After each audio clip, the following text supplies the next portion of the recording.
لا شريك لك لبيك لبيك لا شريك لك لبيك إن الحمد والنعمة لك والملك لك والملك لا شريك لك لا شريك لك শুধু উচ্চারণ নয়, শুধু শব্দ নয়, আপনি অর্থের দিকে খেয়াল করে হৃদয় থেকে উচ্চারণ করুন। পড়ুন লব্বাইক اللهم لبيك اللهم لبيك لبيك لا شريك لك لبيك لبيك لا شريك لك لبيك إن الحمد إن الحمد والنعمة والنعمة لك والملك لك والملك لا شريك لك لا شريك لك لبيك اللهم لبيك لبيك اللهم لبيك لبيك لا شريك لك لبيك لبيك لا شريك لك لبيك إن الحمد إن الحمد والنعمة والنعمة لك والملك لك والملك لا شريك لك لا شريك لك لبيك اللهم لبيك لبيك اللهم لبيك لبيك لا شريك لك لبيك لبيك لا شريك لك لبيك إن الحمد إن الحمد والنعمة والنعمة لك والملك لك والملك لا شريك لك لا شريك لك আল্লাহ রাসূল সাল্লাল্লাহু আলাইহি ওয়া আলিহি ওয়াসাল্লাম এই দিনে একটা ভাষণ দিয়েছিলেন, যেটা আমরা বিদায় হজের ভাষণ নামে জানি। সেখানে তিনি আমাদের জন্য যা যা প্রয়োজন সর্বশেষ বার্তা হিসেবে উম্মার প্রতি তিনি রেখেছিলেন। এটা ঐতিহাসিক একটা দলিল মুসলিম উম্মার জন্য। আজকের এই পবিত্র ক্ষণে, এই পবিত্র দিনে আমরা প্রিয় নবীজির মুখ নিঃসৃত সেই ঐতিহাসিক বিদায় হজের ভাষণে তিনি আমাদের জন্য কি নির্দেশনা দিয়েছেন সেটা একটু শুনবার চেষ্টা করবেন। প্রিয় নবীজির এই ভাষণটা অনেক ন্যারেশনে এসেছে, অনেক বর্ণনায় এসেছে। আমরা জাবের রাদিয়াল্লাহু তাআলা আনহু একটা বড় বর্ণনা, যেটা ইমাম মুসলিম ন্যারেট করেছেন, এবং এটা আমি নিয়েছি ফিকহুস সিরা আন-নাবাবিয়া ডক্টর সাঈদ রমাদান আল-বুতি রাহিমাহুল্লাহ ওনার বই থেকে। ওইখানে যেভাবে যেভাবে এসেছে আমি এই ভাষণটা আপনাদের কাছে বঙ্গানুবাদ করে শোনাচ্ছি ইনশাআল্লাহ। روى الإمام مسلم بسنده عن جابر رضي الله عنه قال ইমাম মুসলিম তিনি বর্ণনা করেন জাবের রাদিয়াল্লাহু তাআলা আনহু থেকে, তিনি বলছেন যে মক্কা রাসূলুল্লাহ সাল্লাল্লাহু আলাইহি ওয়াসাল্লাম বিল মাদিনাতিল মুনাওয়ারাতি 9 সিনিনা লাম ইয়াহুজ্জা। এই নবীজি 9 বছর মদিনায় অবস্থান করলেন, কিন্তু এর মধ্যে তিনি হজ করেন না। আল্লাহ রাসূল সাল্লাল্লাহু আলাইহি ওয়াসাল্লাম জীবনে হজ করেছেন কয়টা? একটাই হজ। নবম হিজরিতে তিনি আবু বকর রাদিয়াল্লাহু তাআলা আনহুকে দিয়ে হজের জন্য পাঠিয়েছিলেন, কিন্তু নিজে আসেন না। দশম হিজরিতে মূলত তিনি সাহাবীদেরকে নিয়ে হজে এসেছিলেন। তো 9 বছর তিনি হজ করেননি। ثم أذن في الناس في العاشرة أن رسول الله صلى الله عليه وسلم حاج। এরপর দশম হিজরিতে তিনি ঘোষণা দিলেন যে আমি হজে যাব, আমি হজে যাব। মূলত 24শে জিলকদ জুমাবার ছিল, ওই দিন তিনি ঘোষণা দিয়েছিলেন যে কালকে আমি বেরোবো, 25শে জিলকদ বেরোবো। প্রিয় নবীজি জুলহুলাইফা থেকে 25শে জিলকদ স্টার্ট করে এখানে 4ই জিলহজ এসে পৌঁছেছিলেন। প্রায় 9 দিনের লম্বা সফর ছিল ওনার বিদায় হজের এই সফর। فقدم المدينة بشر كثير।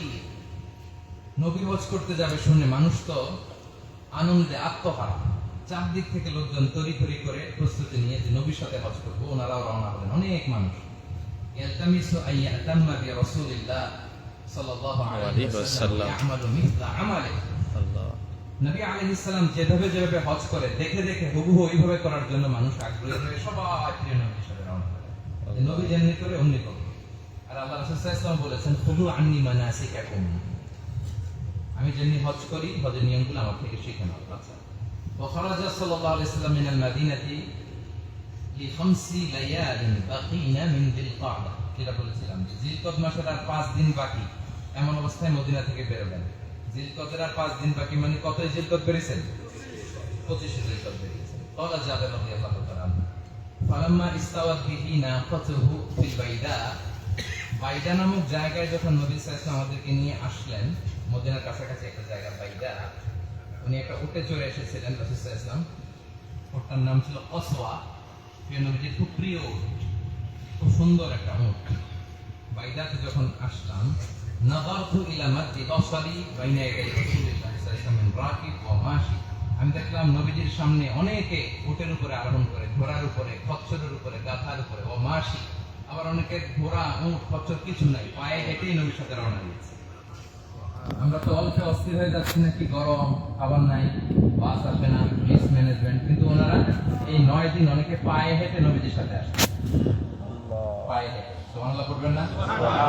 আল্লাহু আকবার, কি স্যাক্রিফাইস ছিল আমাদের। পায়ে হেঁটে অনেকে রওনা হয়েছেন। ওয়ান ইয়ামিনহু মিসলা যালিক, সামনে যেরকম বহর, আমি দেখলাম প্রিয় নবীজির ডানেও বিশাল একটা বহর। ওয়ান ইয়াসারিহি মিসলা যালিক, পায়েও দেখি সুবিশাল মানুষের বহর। মিন খালফিহি মিসলা যালিক, পিছনেও দেখি অনেক বড় মানুষের লাইন। ওয়া রাসূলুল্লাহ সাল্লাল্লাহু আলাইহি ওয়াসাল্লাম বাইনা আযহুরিনা, আর নবীজি আমাদের ঠিক মাঝ বরাবর, আমাদের মাঝখানে। ওয়া আলাইহি ইয়ানজিলুল কুরআন, আর এমন অবস্থায় আল্লাহ রাসূল সাল্লাল্লাহু আলাইহি ওয়াসাল্লামের কাছে কোরআন নাযিল হচ্ছিল। কি নাযিল হচ্ছিল? কোরআন এমন একটা কিতাব, নবী যেখানে কোরআনও, রাসূল সাল্লাল্লাহু আলাইহি ওয়াসাল্লাম পাহাড়ে তো কোরআনও, রাসূল সাল্লাল্লাহু আলাইহি ওয়াসাল্লাম বাজারে তো কোরআনও, রাসূল সাল্লাল্লাহু আলাইহি ওয়াসাল্লাম যুদ্ধের ময়দানে তো কোরআনও, রাসূল সাল্লাল্লাহু আলাইহি ওয়াসাল্লাম ঘরের ভেতরে কোরআনও।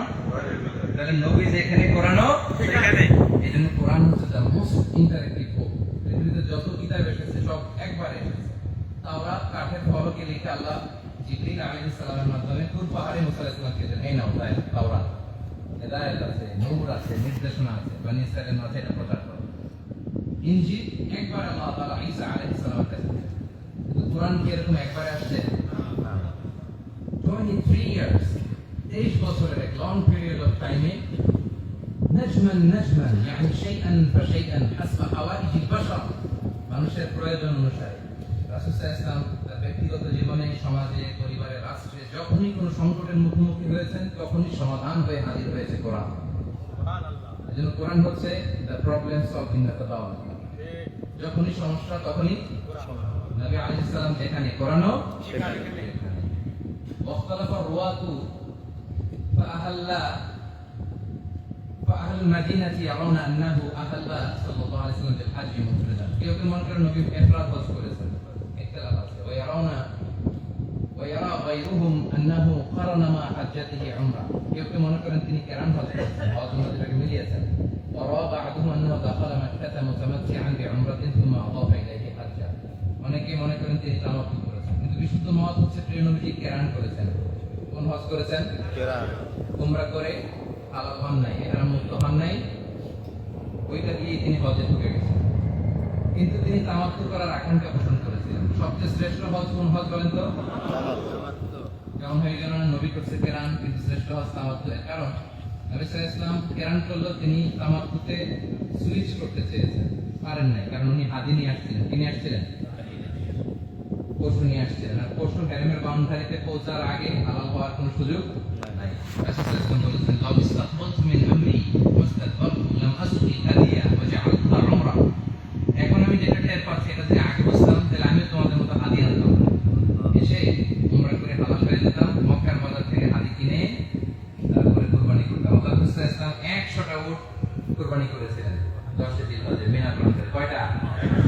63টা নিজ হাতে তিনি নহর করেছেন, বাকি 37টা আলী রাদিয়াল্লাহু তাআলা আনহুকে দিয়ে নহর করিয়েছিলেন। তিনি আমাদের সবার পক্ষ থেকে কুরবানি করেছেন। তিনি বলতেন, আল্লাহ আমার পক্ষ থেকে আর আমার সব গুনাহগার উম্মতের পক্ষ থেকে এই কুরবানি তুমি কবুল করো। সুবহানাল্লাহ। আচ্ছা, তিনি মক্কায় যখন আসলেন, ওয়াদাখালা মাক্কাতু মিন আ'লাহা, মক্কার উঁচু এরিয়া দিয়ে ঢুকলেন, আ'লা মক্কা থেকে মিন তারিক কিদা নামক জায়গা থেকে, হাত্তা ইনতাহা ইলা বাবি বানি শাইবা, বানি শাইবার থেকে এইটা ওখানে পৌঁছলেন। ফালাম্মা রাআল বাইতা, যখন কালো গিলাফ দিয়ে মোড়ানো এই কাবা ঘরকে তিনি দেখলেন, তিনি দোয়া করলেন, আল্লাহুম্মা জিদ হাযাল বাইতা তাশরীফান ওয়া তা'যীমান ওয়া তাকরীমান ওয়া মাহাবা, আল্লাহ এই ঘরের সম্মান, মর্যাদা, পবিত্রতা, হাইবাত এটা তুমি বাড়িয়ে দাও। ওয়া জিদ মান আযযামা মিম্মান হাজ্জাহু ওয়া আ'তামারাহু তাশরীফান ওয়া তাকরীমান ওয়া মাহাবাতান ওয়া তা'যীমান ওয়া বিররা, আল্লাহ যারা এই ঘরকে সম্মান করে তুমি তাদেরও সম্মান বাড়িয়ে দাও। সুবহানাল্লাহ। যারা এই ঘরকে মর্যাদা করে আল্লাহ তাদের মর্যাদাও তুমি বাড়িয়ে দাও। সুম্মা মাদা রাসূলুল্লাহ সাল্লাল্লাহু আলাইহি ওয়াসাল্লাম